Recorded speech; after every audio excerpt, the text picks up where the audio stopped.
So welcome back. This is part two of the counterfeit Chateau Lafite-Rothschild bottles, which we received on consignment. Part one went over the 1982.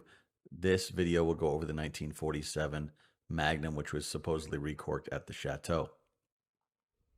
So we do have a 750 of 1947 in our cellar. We don't have a Magnum. This Magnum, which is the fake one, is supposedly reconditioned at the Chateau.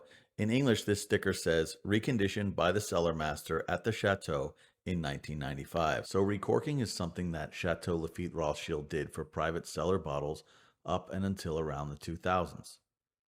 Counterfeiters take advantage of this because upon recorking, they would put a brand new modern capsule on top of the bottle, and it's much easier to do that and put a recorking sticker on the back of the bottle rather than try and mimic the age and look of the old capsules from this era. What I do have is a 1993 Magnum from our cellar, and because these bottles are typically corked about 2 years after the vintage date, these bottles would have been corked right around the same time, if in fact this 1947 was truthfully recorked in 1995. Now it's hard to catch on camera, but the cork on this bottle is seated almost dead level with the bottom of the foil.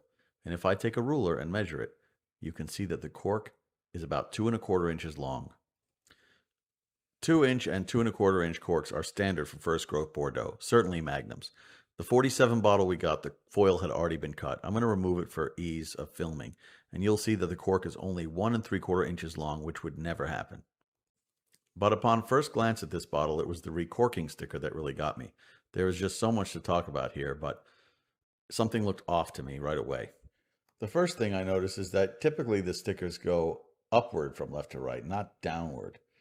And you can see this in this genuine example at the bottom of the screen. You can also see the Rothschild crest that's on the left side of the sticker, but they took this away around 1990, so that's not always a dead giveaway. You can see in this more modern sticker here. But what is consistent is that the second line of the text should start with du Chateau. It should never start with Deschai.